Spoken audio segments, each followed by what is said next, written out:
They say the devil went down to Georgia, but I think he got lost and made a home in the swamps of Louisiana, where the moss hangs like old men's beards and the mud keeps secrets deeper than graves.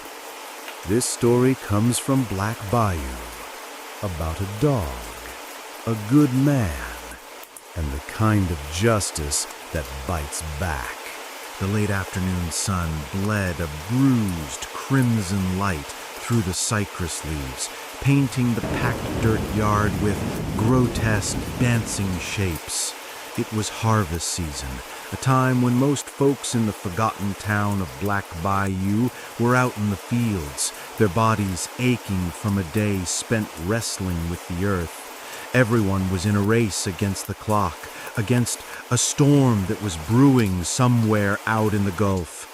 Old Man Hemlock, who read the sky, and Elias, who read the behavior of the grasshoppers, both agreed, a week from now, the heavens would open up and drown the world. But inside the dim, sagging kitchen of Silas and Martha's home, Silas remained untroubled. It wasn't that he didn't have crops to worry about, nor that their pantry was overflowing. The truth was simpler and sadder. They had no land. The 3 acres of dry soil they'd inherited from Silas's grandfather were long gone, swallowed up by a $300 loan from Judge Cole to pay for their son's medicine. The medicine hadn't worked. Their son was gone, and the land had followed him, disappearing into the judge's already bulging portfolio. Now they survived on what Silas could catch with his nightlights, what Martha could make with her small baking business, and the few cents they earned from the eggs laid by their 30-odd chickens scratching in the backyard. God had blessed them with resilient health. Well into their 60s they were still strong. But money was a constant worry. Last month, despite them owning no taxable property, the sheriff's deputy had still shown up, demanding a $20 parish fee. Not only had they paid it, but they'd also loaned a few dollars to their neighbors so they could pay theirs too.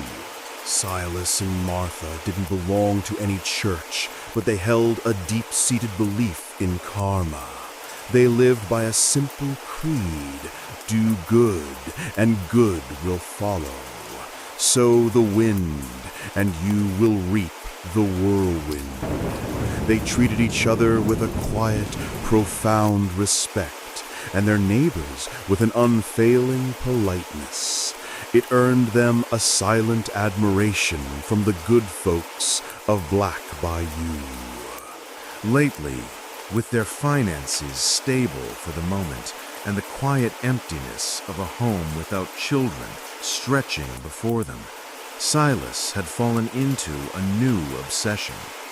It wasn't the bitter drinking or card games of the other poor men who cursed their lot in life. It wasn't the book reading or poetry of the educated few, and it certainly wasn't the expensive vices of the wealthy. Silas's pleasure was simple, profound, and ancient: fishing. Since this passion had taken root, it was as if years had fallen away from him. A smile was a near permanent fixture on his face. For Silas, every fishing trip was a meditation. The world and its troubles simply ceased to exist. There was only the gentle lapping of the water, the patient waiting, the silent conversation between him and the unseen world below. He found a peace there that life had long denied him. The truth was, Silas didn't even eat fish anymore. After his only son had succumbed to sickness, Silas had sworn off meat, a quiet, personal penance. That was 5 years ago. Yet the thrill of the catch, the sudden electric tension on the line, the primal victory of pulling a creature from the depths, that feeling made him feel as if he'd struck gold. His days were consumed by it. He spent hours with his hooks, his lines, his rods. Sometimes, late at night, Martha would find him in the kitchen, roasting a mixture of cornmeal and aniseed, creating his own special bait. He'd hold a pinch of the fragrant powder to his nose, a look of pure satisfaction on his face. He'd mutter to himself. Smells so good the angels would want a bite. The fish don't stand a chance. This time, it'll be a big one. Once the roasted meal had cooled, he poured it all into an old coffee can. He tucked it away high on a shelf, carefully placing a heavy brick on the lid. This was a necessary precaution against a notorious neighborhood thief. The thief was named Onyx, the gluttonous and endlessly cunning black cat belonging to his neighbor, Mr. Abernathy. With his preparations complete, Silas shuffled into the main room. The sky outside had deepened to a dark indigo. He sank into his rocking chair with a contented sigh, humming an old folk tune as he poured himself a cup of hot tea. Martha sat nearby, her hands busy mending one of his straw hats, the needle weaving in and out with practiced ease. She watched him for a moment, a fond smile touching her lips. "What's put that spark in your eye, Silas?" she asked, her voice warm. "Don't tell me you're planning another late-night rendezvous with those fish." Silas took a noisy sip of the scalding tea, the bitterness a welcome jolt. "Ha!" he exhaled, a cloud of steam briefly obscuring his weathered face. In the dim light of the oil lamp, his yellowed teeth seemed to glow. He set the cup down and mimed a sharp tug on an invisible fishing rod, making Martha jump. "Silas, you made me lose my focus," she chided gently, though her eyes were laughing. "Stop that jerking motion. I'm not a catfish, you know." He chuckled, a dry, rasping sound. "Tonight, Martha, you'll see. For days now, I've been tracking a monster. A giant channel cat in the old abandoned pond over by the Miller property. Smartest fish I've ever seen.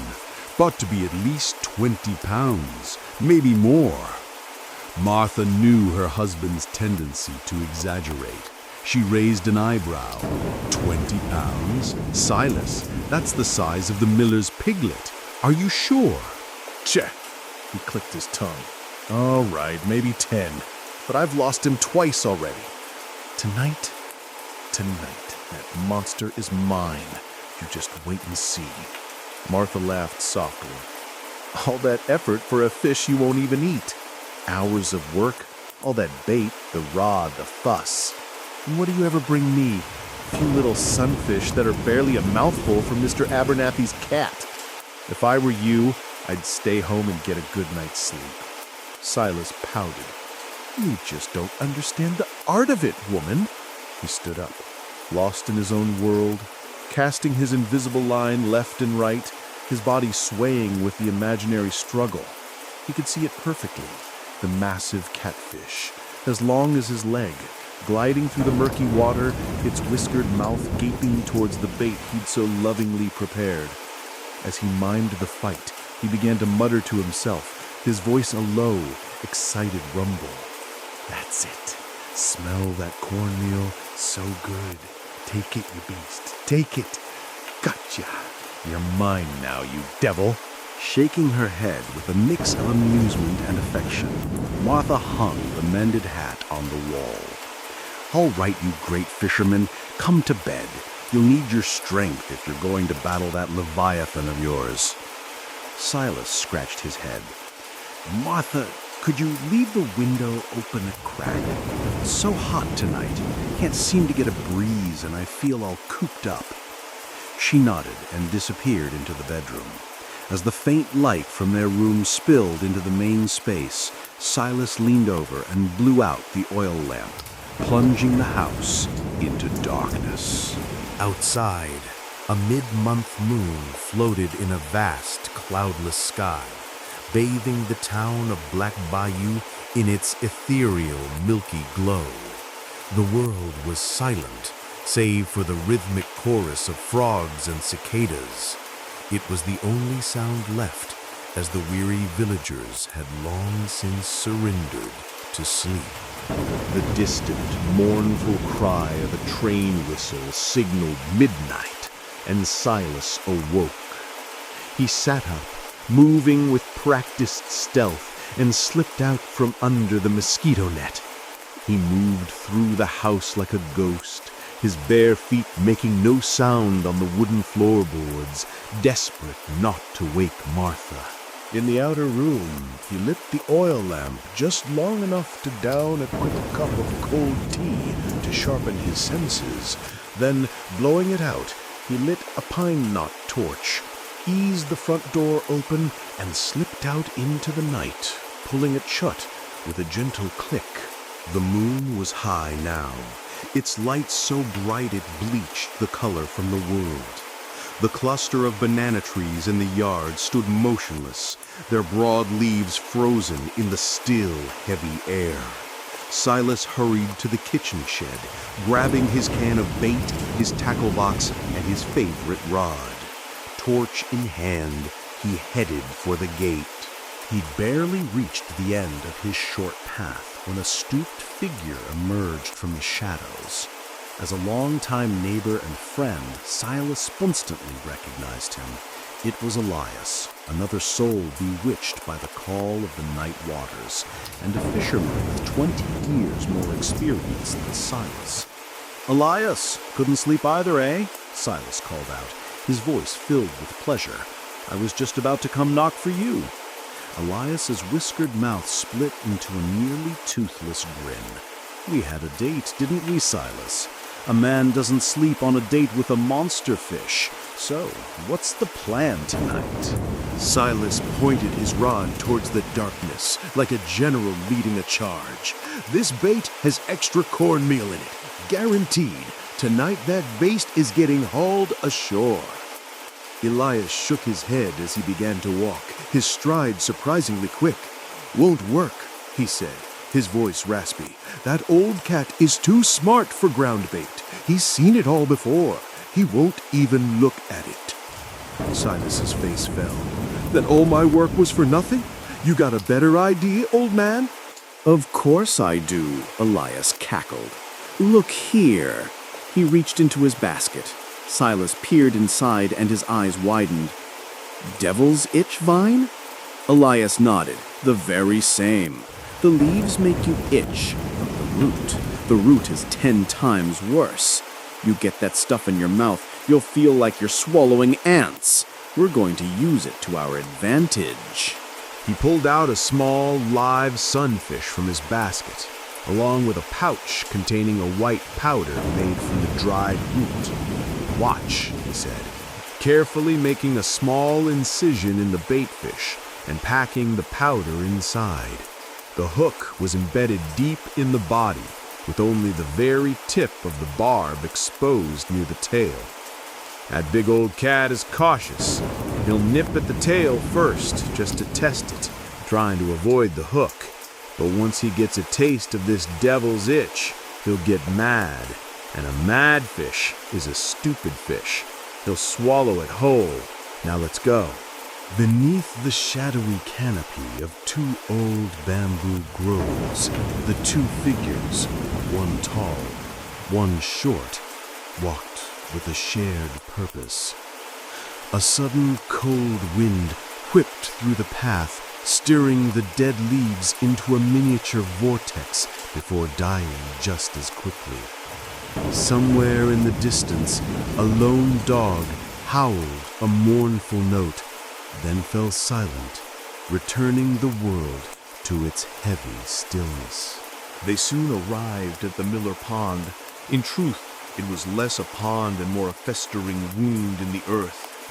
Years ago, it had been the town's communal water source, a place for washing and swimming. But that was before the tragedy.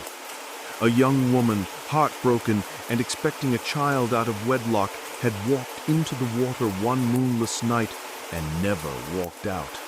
They found her body tangled in the roots of the ancient oak that loomed over the bank. Since then, whispers of a sorrowful spirit dragging people to a watery grave had turned the pond into a place of fear. No one came here anymore. The 2.5 years of neglect had allowed nature to reclaim its own. The path was choked with weeds, and the once holy ground of the small chapel by the oak was now a place of decay. Its small bell tower was silent, its prayer candles long extinguished. The pond itself, once a clear 3-acre pool, had shrunk into a murky, scum-covered bog. The desolation was palpable. With every step deeper into the humid, cloying air, Silas felt a surge of fisherman's adrenaline. It was a hunter's thrill that sharpened his senses, quickened his pulse, and made his feet move faster. Elias had to call out to him twice, his old legs struggling to keep pace. They reached their chosen spot and, with a silent, knowing glance, tiptoed to the water's edge. They scanned the surface, their breathing shallow, and then they saw it, a trail of bubbles, and beneath them, the flash of a broad, dark back slicing through the murky water. It was him. Elias's eyes gleamed as he whispered, "Steady now, Silas. Hold that rod firm." While he spoke, Elias deftly hooked the doctored sunfish onto Silas's line. Silas took a deep, steadying breath and, with a flick of his wrist, sent the bait sailing through the air. It landed with a soft plop right in the path of the beast. Immediately, a dark shape shot out from its hiding place among the roots. The big catfish was wary. It nudged the beatfish gently, a test. Having lost it before, Silas felt a knot of tension tighten in his stomach. He expertly twitched the line, making the sunfish dive and then resurface as if in panicked flight. The catfish, its territorial anger now peaked, began to strike, but Silas's masterful control kept the bait just out of reach. Then the devil's itch powder began to work. The catfish started thrashing, a burning irritation spreading through its mouth. Patience gone, it lunged, its huge, gaping maw inhaling the tail end of the sunfish. That was the moment. Silas yanked the rod sideways and down, setting the hook deep in the creature's jaw. "He's on," Elias hissed. The water erupted. The fish was a powerhouse, peeling line from the reel with incredible speed as it bolted for the center of the pond. Its strength was immense, churning the dark water into a vortex. "Let him run. Don't fight him yet," Elias yelled, his eyes glued to the thrashing on the surface. Silas gritted his teeth, his knuckles white on the cork handle. Far out, the catfish broke the surface, shaking its massive head from side to side before diving deep again.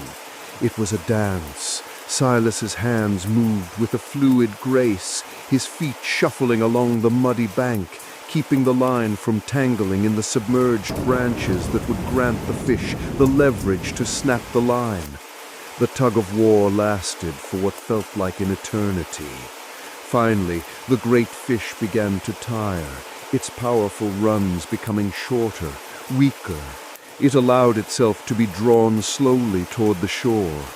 But as it saw the torchlight and the two looming silhouettes, it gave one last desperate surge, trying to dive deep into the mud.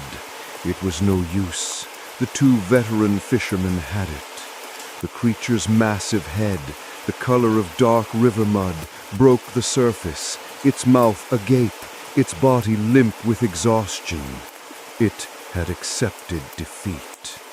"Pull it in now, quick, before it gets a second wind," Elias urged. Silas needed no encouragement. He gathered all his strength and heaved the rod backwards. The force was so great that the massive catfish flew clean over their heads, landing with a heavy, wet thump in the thick brush behind them. Dropping the rod, Silas grabbed the torch and rushed toward their prize. But just as the beam of light cut through the darkness, he saw a flash of movement.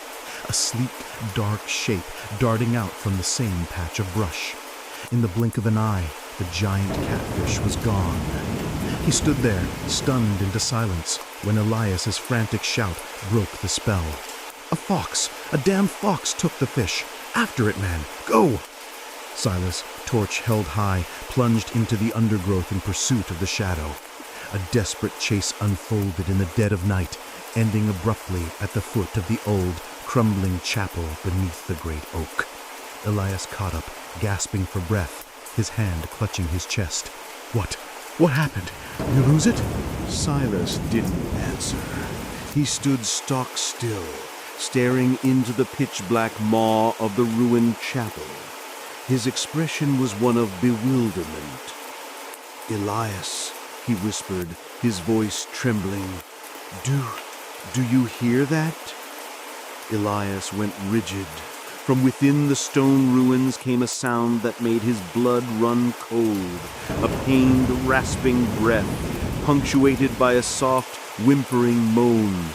He held his own torch higher, his voice tight.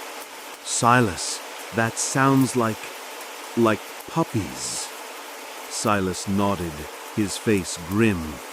They looked at each other, then, as one, slowly knelt down. The torchlight, flickering wildly in the night breeze, illuminated a scene of profound tragedy. On the cold, moss-covered flagstones lay the carcass of a large dog, its black fur matted. It was in an advanced state of decay, and the cloying stench of death filled the small space, making both men recoil. The flesh had begun to slough away, revealing bone beneath, and a swarm of insects crawled in the hollows of its eyes. But it was the sight next to the carcass that broke their hearts. Curled beside the dead mother was a single, tiny puppy. Its golden fur was caked with dirt. The giant catfish, their hard-won prize, lay untouched by its mouth. The little creature was nudging its mother's lifeless body with its nose, trying to wake her. The two old fishermen looked at each other, the truth dawning on them in a wave of shared sorrow. The puppy didn't know its mother was gone. It was still trying to bring her food. A deep sigh escaped Silas's lips. The image resonated with the pain he kept buried deep inside, the memory of his own lost child. "My God, Elias, it's just a baby. We should just leave the fish." He and Elias stood up, ready to turn away and leave the sad scene to its peace. But as they did, a heartbreaking whimper echoed from the chapel, stopping Silas in his tracks. He couldn't bring himself to leave. He knelt again, shining the torch inside one more time. The golden puppy was now curled into a tight ball beside its mother, shivering, ignoring the stench of decay. The catfish lay next to the mother's head, an offering of love. A wave of compassion washed over Silas. He looked at the little dog and spoke softly, his voice thick with emotion. "She's gone, little one. Bringing her food won't do any good now.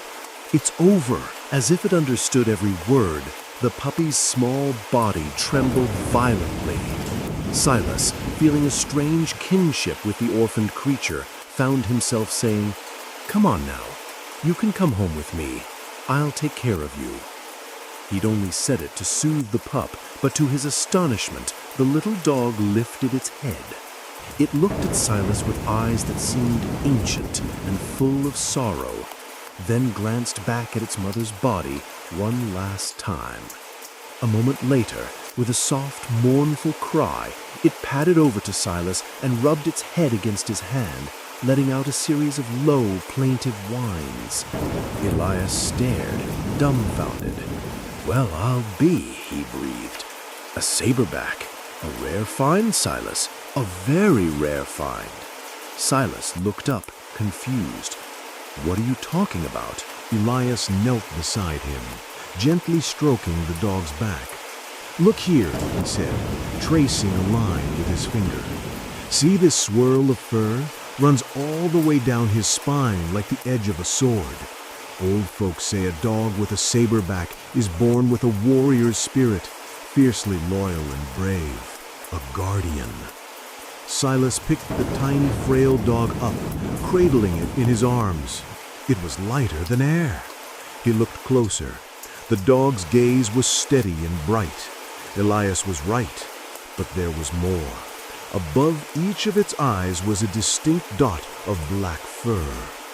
"Four-eyed," Silas muttered. "My grandma used to say that meant they could see ghosts." "More than that," Elias said, leaning in. "Look, right between his eyes, a third dot."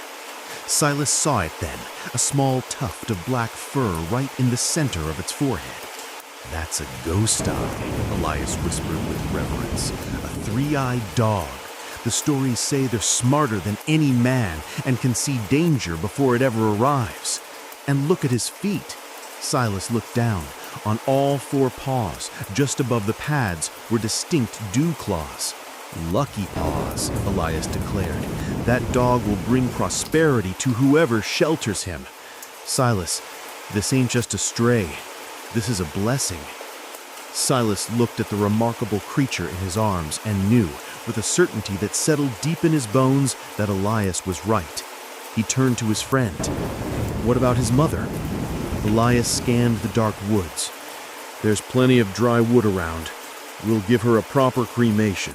It's the right thing to do." Silas nodded in agreement. They worked in silence, gathering dry branches and piling them within the stone walls of the chapel.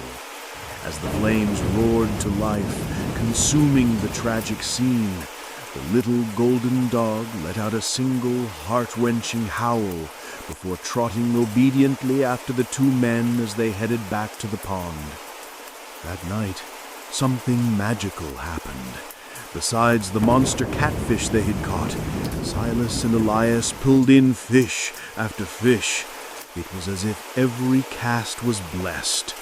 By the time the first hints of dawn threatened the eastern sky and a sudden downpour began, their stringer was so heavy they needed a thick branch to carry the load between them. When they arrived back at Silas's home, Martha was already awake, preparing her dough for the day's baking. Seeing her husband and Elias staggering under the weight of their catch, she rushed out to help. But her joy at the bounty quickly turned to curiosity when she noticed a strange wriggling lump inside Silas's overalls.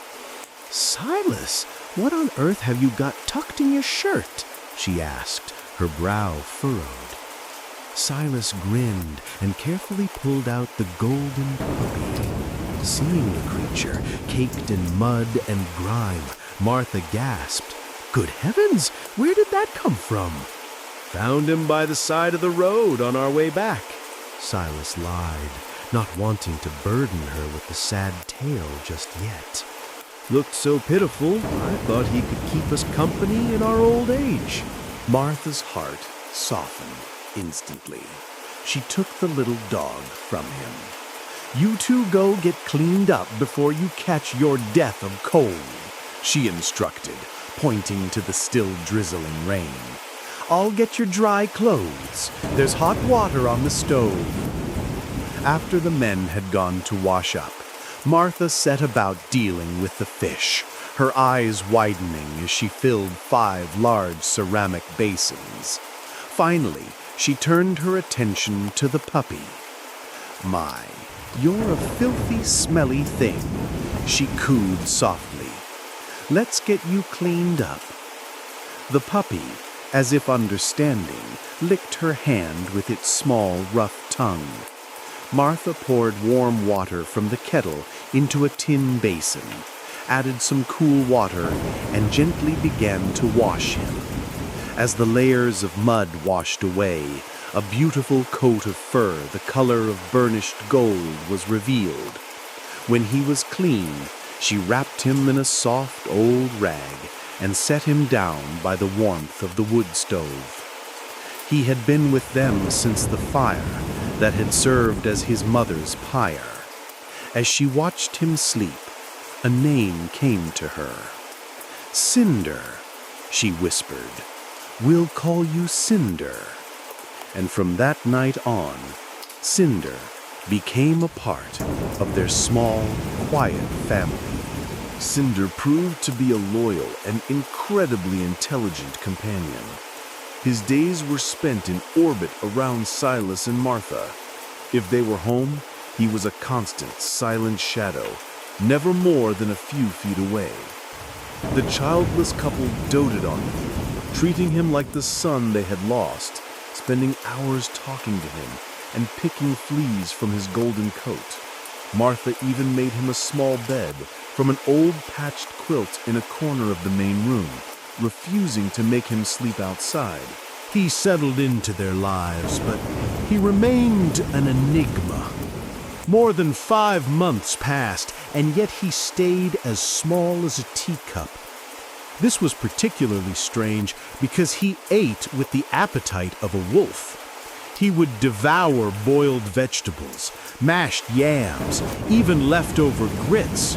But the most peculiar thing, the habit that truly baffled Martha, was that Cinder seemed to have adopted his master's vegetarianism. On several occasions, she had mixed leftover scraps of bacon or chicken into his food, but he would refuse to touch it, meticulously picking out the vegetables and leaving the meat behind. "I've never seen a dog turn its nose up at meat," she'd say to Silas, shaking her head in loving bewilderment. "He's as strange as he is sweet." Though gentle at home, Cinder had a mischievous streak and would often sneak out when Silas and Martha were napping or away.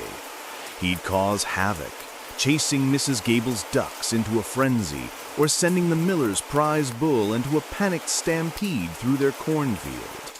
And though cats and dogs were meant to be enemies since the dawn of time, Cinder formed an inseparable bond with Onyx, the cunning black cat from next door. The two became partners in crime, a silent, plotting duo. Onyx was the thief, and Cinder was his accomplice, though he never partook in the stolen meaty spoils. This idyllic, if odd, period of peace was shattered in the 6th month after Cinder's arrival. A plague descended upon Black Bayou, a pack of feral dogs, driven mad by hunger. They were ruthless, breaking into crypts to feast on the dead.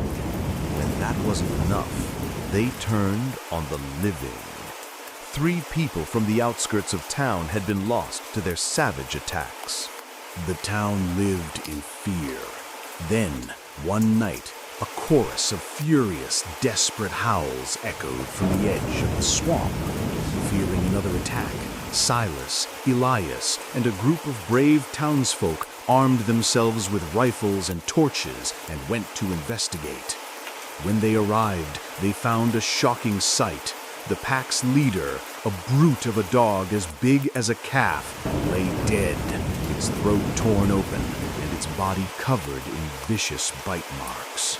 Overjoyed, the townsfolk burned the carcass and celebrated the end of the terror. Silas returned home eager to share the good news with Martha, but as he stepped into his yard, he froze. There, sitting calmly by the woodpile, was Cinder. His entire body was drenched in blood. Silas rushed over, his heart pounding with fear, thinking the little dog was injured. But as he frantically checked him over, he found not a single scratch. The blood matting his golden fur was not his own. It was dog's blood. And in that horrifying moment, Silas understood. It was his tiny, vegetarian dog who had somehow slain the monstrous beast and saved the town. Another month passed. One evening, Silas saw a neighbor, Thomas, hurrying down the path, his face etched with worry. "Silas," he called out, "it's Elias. He took sick 3 days ago, and he's fading fast. We don't think he'll make it through the night." Silas felt a cold dread wash over him. Elias was 80 years old, with no wife or children, living alone in his shack at the edge of town. He was tough as an old cypress root, But this sickness had come on suddenly and with terrifying speed. Because Elias was so well loved, the townsfolk had taken turns watching over him. Tonight was Silas's turn. He told Martha not to wait up and hurried out the door, Cinder trailing silently behind him. When he arrived at Elias's shack, the mood was grim.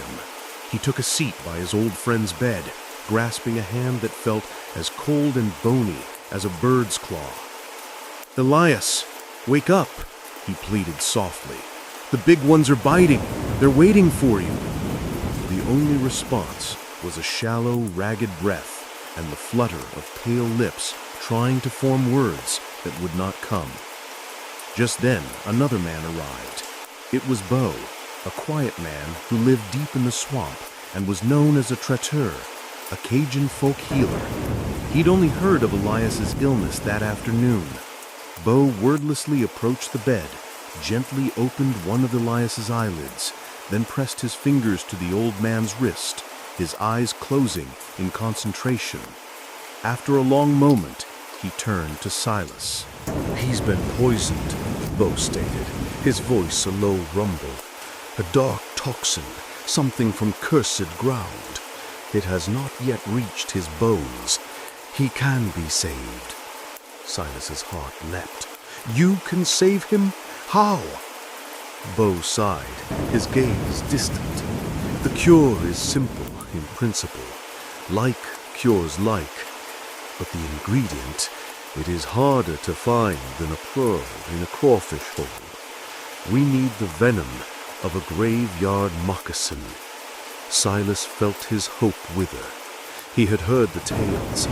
A legendary snake with skin as red as blood that was said to live for decades in the soil of desecrated graves. A creature of pure malice, impossibly cunning and impossibly rare. "It is a fool's hope," Silas whispered, looking at his dying friend.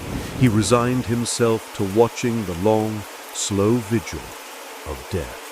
But an hour later, as the two men sat in heavy silence, Cinder trotted silently through the open door. His fur was matted with black mud and sticky with cobwebs. What made both men leap to their feet in shock was what he carried so gently in his mouth. A writhing snake, as thick as a man's arm, its scales shimmering a terrifying blood red in the lamplight. Beau's eyes widened in disbelief. "Saint-Mère de Dieu," he breathed. "It is him, the graveyard moccasin." He rushed to the dog as it carefully deposited the still living snake on the floor. "Get me a clay jar," he commanded Silas, "and a black chicken, quickly." Elias owned no chickens, so Silas ran home with a speed he didn't know he possessed, grabbing one of his own hens. When he returned, Beau was ready. He had Silas hold the chicken upside down over the clay jar, and with a swift cut from a small knife, let its dark blood drain into the container. Then he dropped the gasping snake inside. Without hesitation, Beau took Elias's limp, waxy hand and plunged it into the jar. A furious hissing erupted from within. "Is this safe?" Silas asked, his voice trembling. "Like cures like," Beau repeated, his eyes fixed on the jar. "This serpent lives in death. It eats the malice of the grave. Its venom is the only thing that can fight the poison inside him. We must try."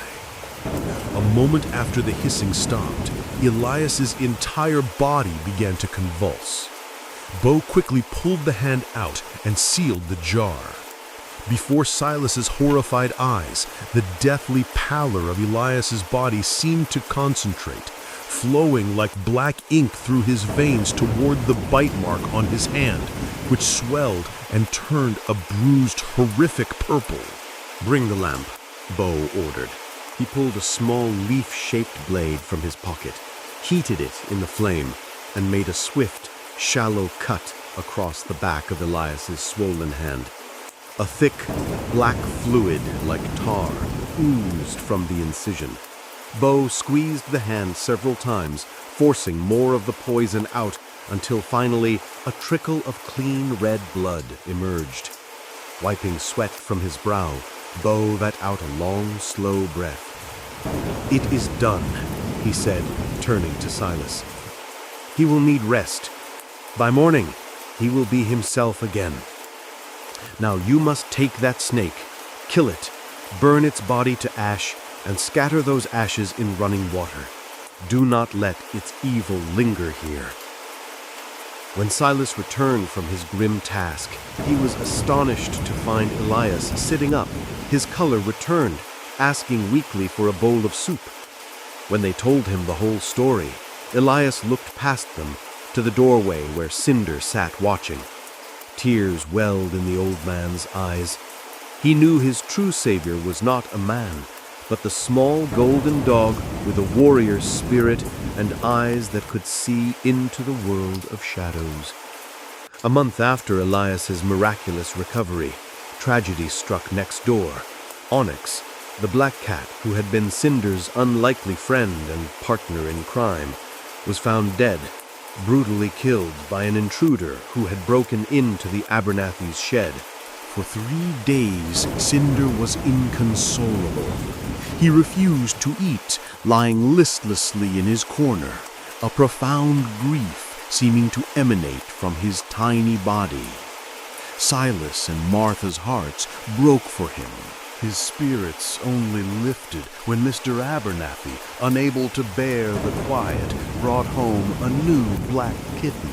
Cinder seemed to find a new purpose, a new friend to watch over, and the two were soon inseparable, with Cinder often spending the night sleeping on the Abernathy's porch, a silent guardian. It was around this time that an old feud reignited. A man named Cletus Thorne held a bitter grudge against Silas. They had both tried to buy a few acres of fertile bottomland near the edge of town, and when the owner chose to sell to Silas, who later lost the land to Judge Cole anyway, Thorne's resentment festered into a poisonous hatred. One night, believing he could finally ruin Silas for good, Thorne crept onto Silas's property. He carried the components of an illegal moonshine still, a copper pot, tubing, and several jugs of mash, and hid them in the thick bamboo grove behind the house. Making moonshine was a serious offense, one that could land a man in prison for years. Thorne knew that with Silas out of the way, he could finally claim that coveted piece of land. He planned to report the discovery to Sheriff Brody first thing in the morning. He never suspected he was being watched. From the shadows of the woodpile, Cinder observed the entire act. He didn't make a sound. He simply watched with his intelligent, knowing eyes. After Thorne had scurried away, Cinder went to work. Piece by piece, with a determination that defied his small size, he dragged the entire still from Silas's property across the dirt path and carefully concealed it in a ditch behind Cletus Thorne's own dilapidated house. The next day, Sheriff Brody arrived, a cruel, self-satisfied smirk on his face. Thorne's tip-off had promised an easy arrest, but after a thorough search of Silas's property, he found nothing. Furious and embarrassed, the sheriff was about to leave when one of his deputies, having wandered off to relieve himself behind Thorne's house, suddenly let out a yelp. Cinder, standing over the ditch, had begun to bark insistently. Curious, the deputy investigated and found the complete moonshine operation. Thorne was arrested on the spot, his own trap snapping shut on him. While Thorne's foolishness was the talk of the town, a deeper sickness was taking root. A man known as Scarface Finn had set up an illegal cockfighting ring, and it was draining the lifeblood from the town's poorest men. One of its victims was Jedediah, a man about Silas's age.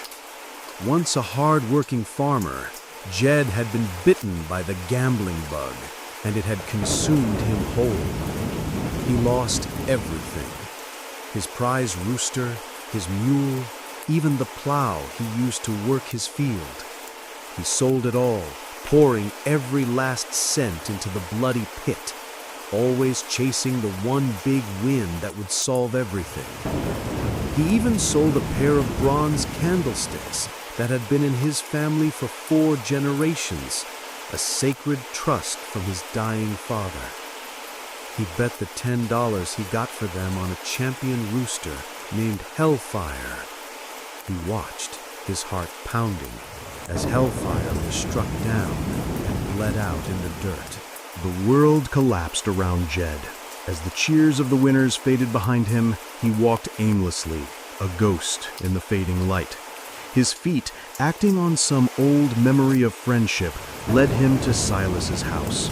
Silas saw the ruin in his friend's eyes and understood immediately. He sat Jed down, gave him a glass of cool water, and let him weep. "I told you, Jed," Silas said, his voice firm but not without kindness. "Gambling is a devil's bargain.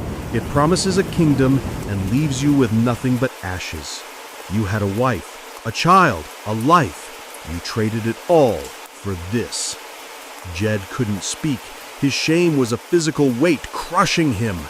Seeing his friend so broken, Silas knew something had to be done. The rot of Scarface Finn's operation, protected by the town's corrupt leadership, had to be cut out. That evening, Silas went to see Preacher Miller. The preacher was a learned man, respected by all. "Preacher," Silas began, "this gambling den is destroying us. I want to report it to the district judge, but I can't go through Sheriff Brody. We both know he gets a cut.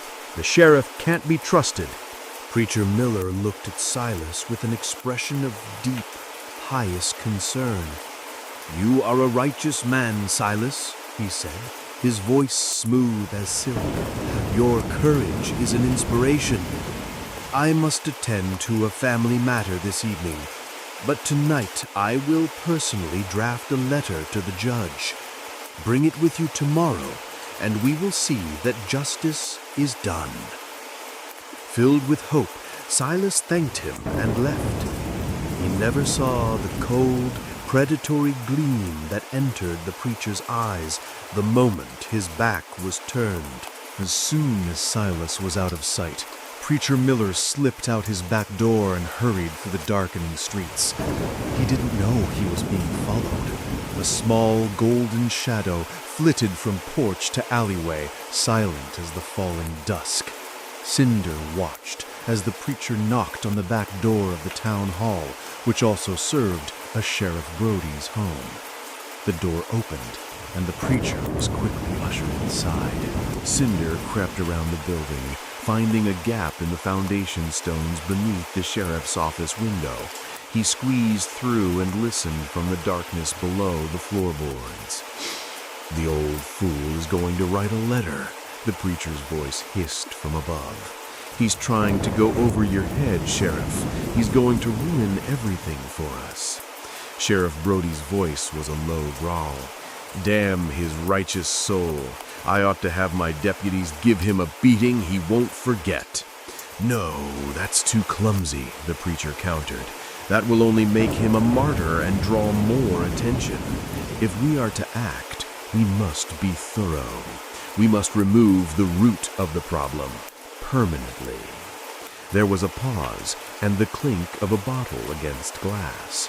"Tonight is windy and dark, a perfect night for an accident, a stray spark, a house fire, a tragedy. Scarface Finn and his boys owe us a favor. Let them handle it. By morning, Silas and his wife will be a sad memory, and our problems will be reduced to ash." A heavy silence followed, and then the sheriff's cruel chuckle filled the room. "Preacher," he said with grudging admiration, "you are a truly wicked man." "The Lord works in mysterious ways," the preacher replied smoothly. Beneath the floor, Cinder heard everything. As the men toasted to their vile plan, the little dog backed out of the crawl space and melted back into the night, a silent vessel of terrible knowledge. After leaving the sheriff's office, a drunken swagger in his step, Preacher Miller began the long, dark walk home. His path took him along the edge of the 8 abandoned ponds, a desolate stretch of land where twin bamboo groves cast deep, menacing shadows. He hummed a discordant hymn, his mind swimming in whiskey and self-satisfaction. The wind howled from the ponds, making his hair stand on end. It was then that he saw it. A small, indistinct figure, like a child, was crouched by the side of the path, scratching at the dirt with a stick. The moon was hidden by clouds, and the preacher's eyes were bleary with drink. He could only make out a small form wearing a wide-brimmed hat and what looked like a yellow raincoat. "Hey!" the preacher slurred, stumbling closer. "Whose child are you? What are you doing out here so late?" The figure didn't look up, but a thin, ethereal voice, like the whisper of dry leaves, answered with a single, chilling sentence. "I'm digging a grave." The alcohol in the preacher's brain prevented the true horror of the words from sinking in. He just grunted and continued his stumbling walk. But as he passed, a high-pitched, childish giggle echoed from behind him, a sound of pure mockery. He glanced down into the gloom, and his blood turned to ice. Staring back up at him was not a child, but a dog. A golden dog with the face of a demon, its eyes glowing like hot coals, its mouth stretched into a grin of needle-sharp teeth. It was the face of judgment. The preacher screamed, a strangled, gurgling sound. He scrambled backwards, tripped over his own feet, and fell. There was a sickening crack as his head struck a large rock hidden in the weeds. He lay still, his evil life extinguished in an instant. His body rolled perfectly into the shallow trench the creature had just dug, a ready-made grave. From the darkness, Cinder growled. A second dog, a massive black hound with a vicious reputation, Sheriff Brody's own prize guard dog, emerged from the bamboo grove. It did not attack Cinder. Instead, it seemed to be under his command. The black dog seized the preacher's limp arm in its powerful jaws, and together the two animals began dragging the corpse through the night toward the faint light of Silas and Martha's home. Back at the shack, Silas was telling Martha about the preacher's promise. "Don't you worry," he said, trying to soothe her fears. "The preacher himself is writing the letter. By this time next week, this town will be clean again." Suddenly, a voice called from the darkness outside, a voice he knew as well as his own. "Silas, get your shovel. Got a digging job over in the next county. They're paying double." It was Elias's voice. Silas was confused. He hadn't agreed to any job, but he couldn't ignore his friend. "I'll be right back," he told Martha. "Stay inside and lock the door." He grabbed his tools and followed the stooped figure with the wide-brimmed hat that was already disappearing down the path. Martha had just locked the door when it burst open, splintering from its hinges. Sheriff Brody's huge black hound stood there, snarling, saliva dripping from its jaws. It lunged. Martha screamed and scrambled out the back window, fleeing for her life into the darkness of the swamp as the hound gave chase. Moments later, Scarface Finn and one of his thugs arrived at the now empty house. Seeing it dark and quiet, they assumed the old couple was asleep. They doused the walls and thatched roof with kerosene, A tossed torch, and the house went up like a firecracker. The flames roared into the sky, a giant orange beast consuming everything.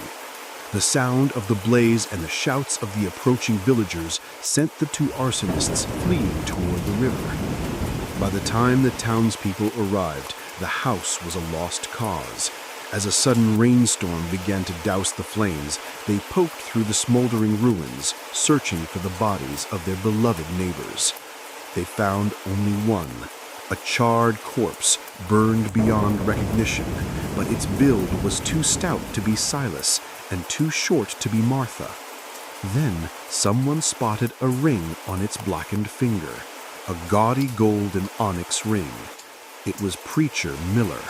As the crowd stood in stunned confusion, a man came running from the riverbank, breathless with panic. "Two more! There are 2 more bodies in the river!" The crowd rushed to the water's edge. There, tangled in the reeds, were the drowned corpses of Scarface Finn and his thug. They must have been lured into the deep water by something they saw, a ghostly light perhaps, and were pulled under by the current. The news reached Sheriff Brody, who was overseeing the chaos. The preacher, dead in the fire he ordered. Finn, drowned in the river. The sheriff's world was unraveling. He fled home, his mind reeling with terror. He burst into his bedroom and saw the shape of his wife huddled under the blankets, her shoulders shaking. "Honey?" he whispered, placing a hand on her shoulder. "Did you hear what happened?" The figure in the bed didn't answer, but its head turned, slowly, unnaturally. As a flash of lightning illuminated the room, the sheriff saw the face that looked back at him. It was not his wife. It was his own black hound, its eyes glowing with malevolent intelligence, its teeth bared in a final, deadly grin. The beast lunged for its master's throat. The next morning, Silas and Martha were reunited, weeping with joy and sorrow amidst the ashes of their home. The good people of Black Bayou, now free from their corrupt leaders, immediately began helping them rebuild.